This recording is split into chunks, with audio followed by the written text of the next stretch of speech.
The air in the Tactical Operations Center on FOB Nightingale tasted of ozone and fear.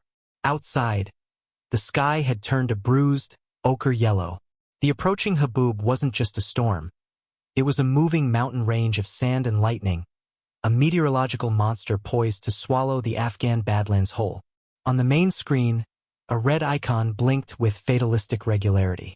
Spectre Team, 6 operators deep in the Serpent's Maw Canyon system, were compromised. Their exfil bird was a smoking ruin at the canyon mouth, and every hostile fighter within 100 clicks was now converging on their position. Colonel Marcus Thorne, his face a mask of chiseled granite, paced before the screens. "What's the ETA on that storm front?" "Hitting the Maw in 40 minutes, sir." A young lieutenant replied, his voice tight. "Visibility will be 0. No air support can fly in that. Period." Thorne's fist clenched. "So we leave them to die?" It wasn't a question. It was a eulogy. The comms channel crackled with disciplined, desperate calls for fire support that would never come. The room was a pressure cooker of impotent expertise. In the back, leaning against a server rack and half hidden in the blue gloom, Major Anya Sharma watched without expression. She wasn't an operator or a command officer. Her official posting was Logistics and Systems Analysis, a bureaucratic euphemism for being grounded. She was a ghost in a flight suit, a pilot without a plane, assigned to oversee the maintenance of the base's single, mothballed oddity, the XA-44 Wraith. She pushed herself off the wall, her boots making no sound on the concrete floor, and moved towards the command table. Her voice, when she spoke, was low and calm, cutting through the rising panic like a surgeon's scalpel. "Sir, the Wraith can fly in that." Every head turned. Thorne's gaze was a physical weight. He scanned her from head to toe, the unassuming major with the quiet eyes and the tarnished bars on her collar. He knew her file. A brilliant career derailed by a classified incident over the Black Sea. A pilot with a permanent red flag next to her name. "Major Sharma," he began, his tone dripping with condescension. "This is a real-world crisis, not a simulator fantasy. The Wraith is a prototype, a hangar queen. It hasn't flown a combat sortie in its life. And you are grounded.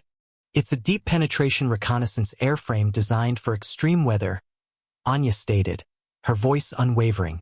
She pointed a steady finger at the holographic map, indicating a narrow, winding ingress route through the foothills. "Its variable geometry turbines can handle the particulate density. I can get to them." As her hand moved, the sleeve of her flight suit slid back, revealing a tattoo on her forearm. It was a stark, geometric design of a falcon, its wings interwoven with the teeth of a mechanical gear. It was strange, almost tribal, and utterly out of place in the sterile military environment. Major Davis, a pilot from the F-16 squadron who had been grounded along with everyone else, let out a short, derisive laugh. "What's that, Major? Your spirit animal? Maybe it can guide you through the storm." A few nervous chuckles rippled through the TOC. The tension needed a release, and she was the perfect target. Thorne's expression hardened. He saw her not as a solution, but as an unprofessional distraction. "Major Sharma, you are dismissed," he said, his voice leaving no room for argument. "Return to your hangar and run another diagnostic." "That's an order." Anya held his gaze for a moment longer. There was no anger in her eyes, no defiance. There was only a profound, unshakable certainty. She gave a curt nod, turned, and walked out of the TOC, the quiet laughter of men who thought they knew better following her into the hallway. She didn't need their permission. She only needed their fuel. The men of Spectre Team had 40 minutes. Her 40 minutes started now. She walked not with anger, but with purpose. The mockery in the TOC was just noise, the static of a system that valued precedent over performance. It faded behind her as she stepped out into the charged air. The wind was already picking up, a low moan that promised a coming shriek. It whipped fine grains of sand against her face, a gritty exfoliation. She tasted copper in the air, the scent of lightning on the horizon. Her destination was Hangar 7, the forgotten corner of the airfield where they kept the things that didn't quite fit. and nothing fit less than the XA-44 Wraith. It sat in the cavernous space like a shard of obsidian, all sharp angles and radar-absorbent skin that seemed to drink the dim light. It wasn't a fighter or a bomber. It was something else entirely, a blade designed for a single purpose, to go where nothing else could. Sergeant Ben Carter was waiting for her, a lanky 20-year-old crew chief with oil stains on his knuckles and an expression of perpetual earnestness. He had been assigned to Anya and the Wraith 3 months ago, a punishment detail for some minor infraction. But in those 3 months he had watched her. He had seen the way she moved around the aircraft, not like a pilot inspecting a tool, but like a rider gentling a thoroughbred. He'd seen her rewrite entire sections of the maintenance manual from memory, improving on the original engineer's work. He trusted her hands more than he trusted a general's orders. "They said no, didn't they, ma'am?" he asked, already knowing the answer. "They don't understand the plane," Anya said simply, her gaze already scanning the fuselage. She began her pre-flight check, her movements economical and precise. It was a ritual, a silent conversation with the machine. Her fingers traced the seams of the composite skin, checking for microfractures. She ran a diagnostic on the avionics suite, her eyes flicking across the lines of code that scrolled down the tablet in her hand. Carter moved to the other side, mirroring her actions. He didn't need to be told. They had developed a rhythm over the weeks, a shared language of checklists and system verifications. He checked the hydraulics while she inspected the turbine intakes, which were designed with a complex series of baffles to filter particulate matter, the very system that would keep the engines from flaming out in the heart of the Haboob. Anya paused and ran her gloved hand over a small, almost invisible detail on the fuselage, just below the cockpit canopy. It was a row of small etched markings.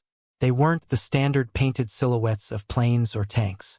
Each one was a tiny, stylized falcon, identical to the tattoo on her arm. Carter had noticed them before but had never asked. He counted them now. 9. This would be the 10th. She moved to the cockpit ladder and began to gear up. The process was methodical, almost meditative. She pulled the G-suit tight over her legs and torso, the familiar squeeze a comforting pressure. She secured the straps of her survival vest, the weight of the gear a familiar burden. Finally, she picked up her helmet.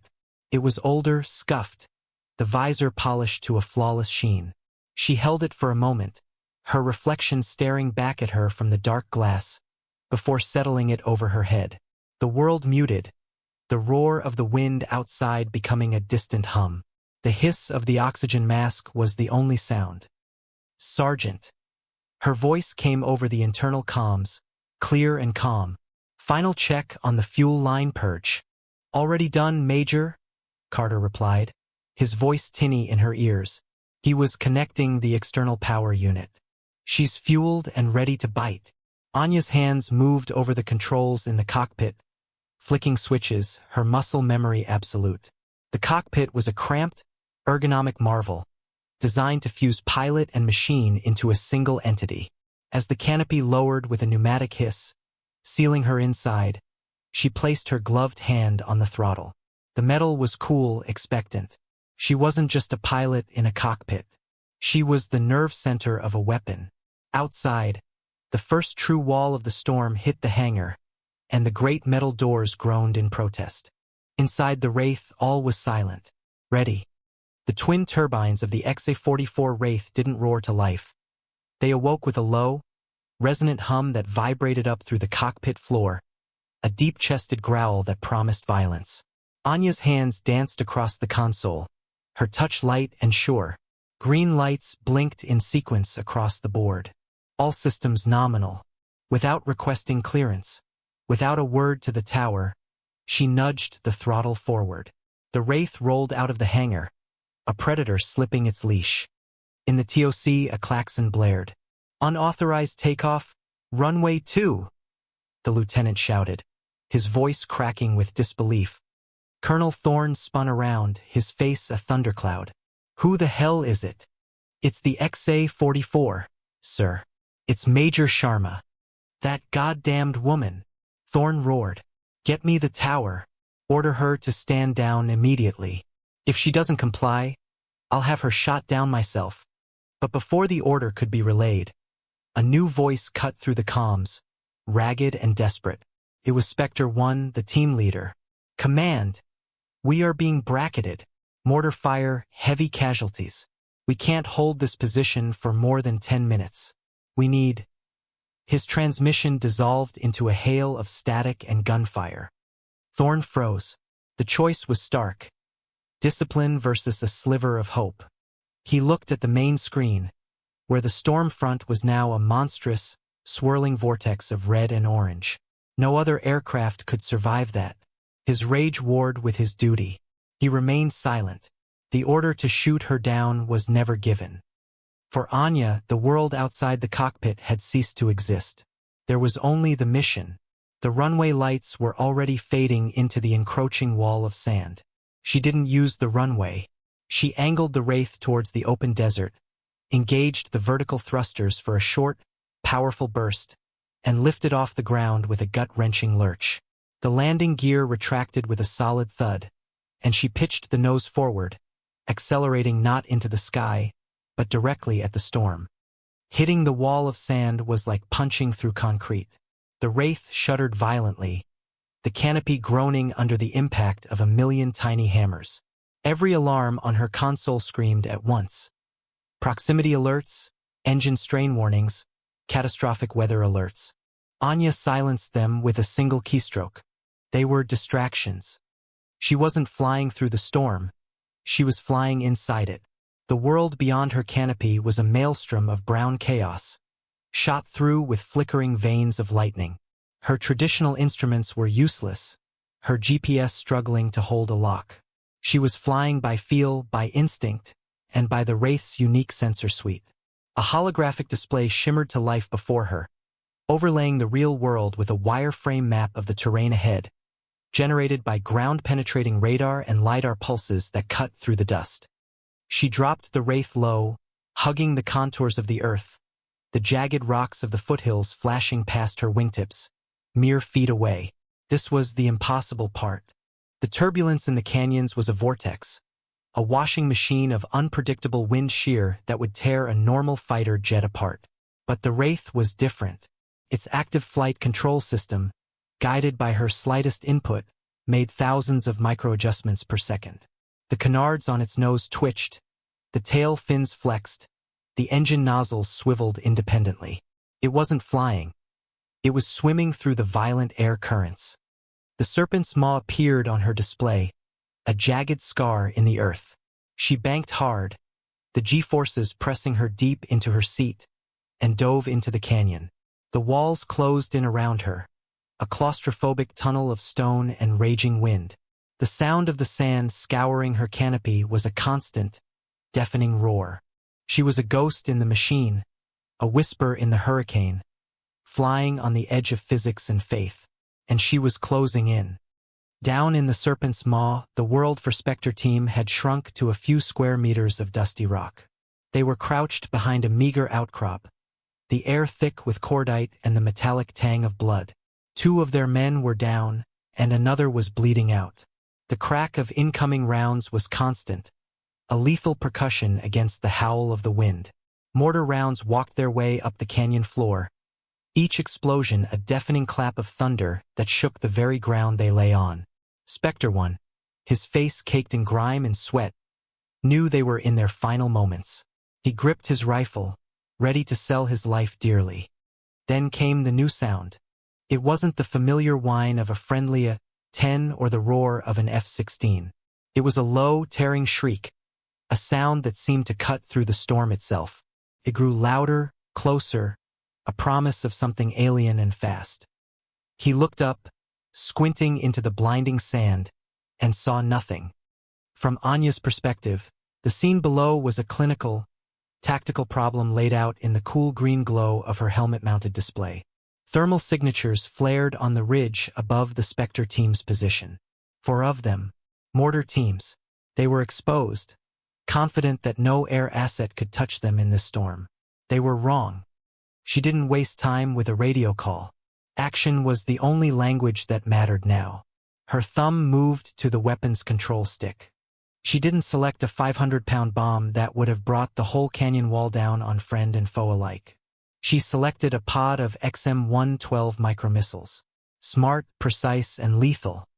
The Wraith materialized from the dust cloud like an apparition. It didn't scream overhead in a traditional gun run. It seemed to levitate, its engines vectoring to hold it almost stationary in the violent crosswinds. For a split second, the operators of Spectre team saw its impossible silhouette against the roiling dust. It was black, angular, and utterly silent save for that strange, cutting hiss. Then the forward missile pod opened. It wasn't a salvo. It was a swarm. A dozen small projectiles, each no bigger than a man's forearm, streaked from the aircraft. They didn't fly straight. They corkscrewed through the air, their own guidance systems fighting the turbulence, their rocket motors leaving pencil-thin trails of white smoke in the brown air. On the ridge, the mortar crews had no time to react. The missiles struck their targets with surgical precision. For distinct, contained blasts erupted, not with fire, but with concussive force.